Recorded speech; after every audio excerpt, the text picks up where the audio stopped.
No,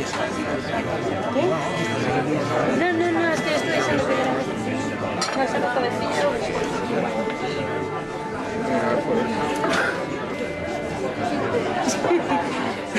Pósame aí, ben, que quedes ben.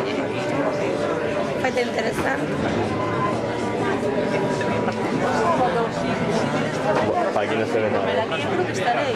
Bueno, xa faz participar na cámara. Pois fusilaron vilmente na caída cerca da súa casa, na muralla da súa casa, para que con moita máis dolor se sentira a súa morte.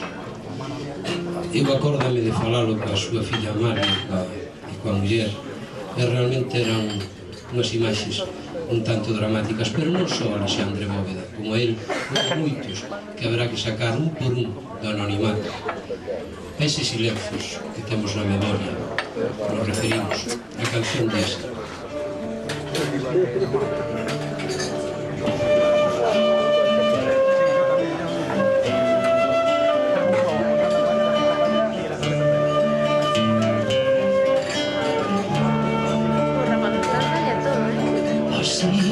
Rompen silencios cando os crimes non se acordan, cando no espantallo dormen as dades memoria.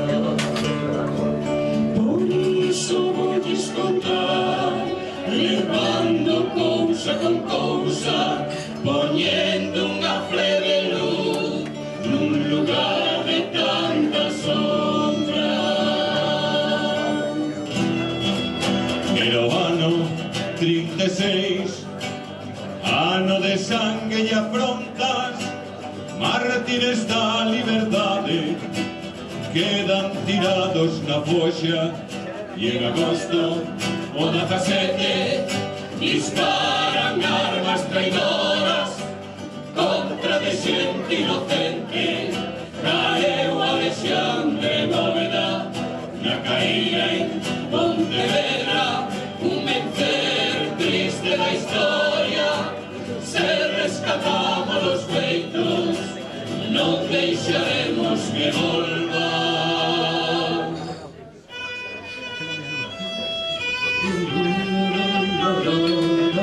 A Guerra Civil encheunos a memoria de foxas e o corazón de boleiros.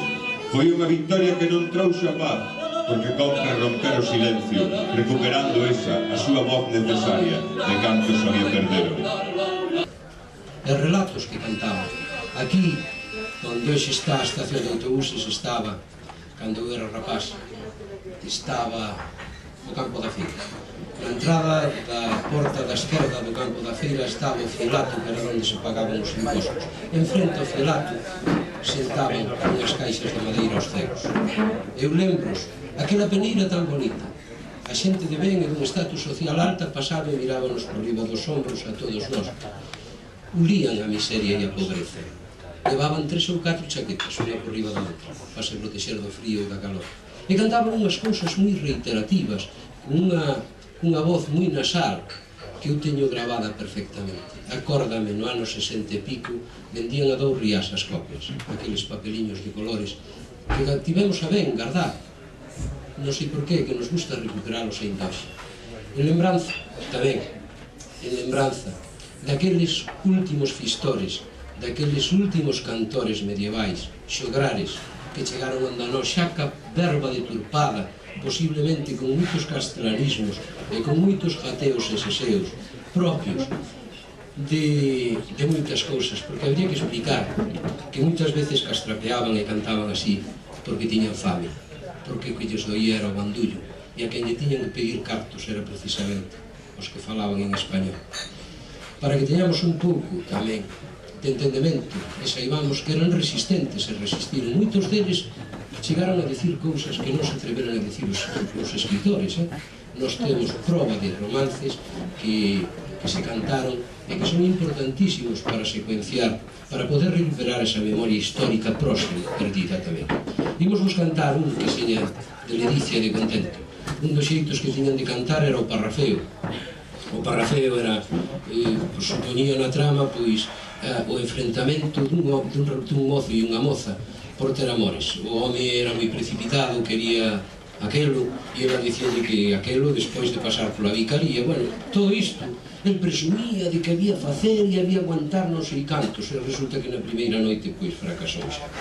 Todo isto contase e repítese en moitos parrafeos que son preciosos, moi lindos. Este en concreto, pois, se paras de tocar unha batería, igual, colle o ritmo.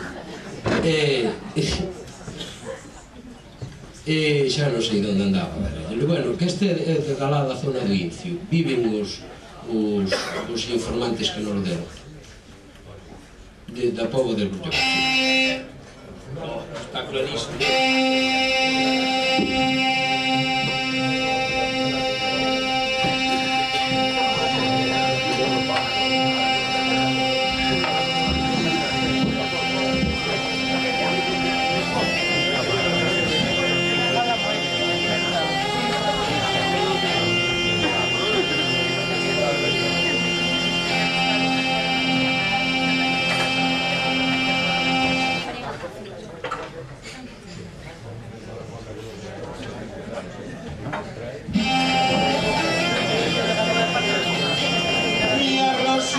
Do estanqueiro era unha gran costureira e un día estaba cosendo no cuartiño da palleira.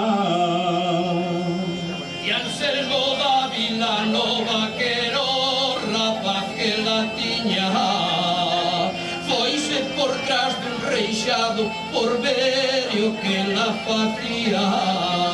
Rosiña estaba facendo unhas brazas e un sostén, foinas a probar o cuarto por ver si lle estaban ben.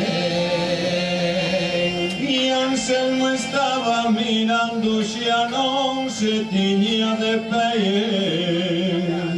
e dixolle a Rosiña que pernas tan guapas tese.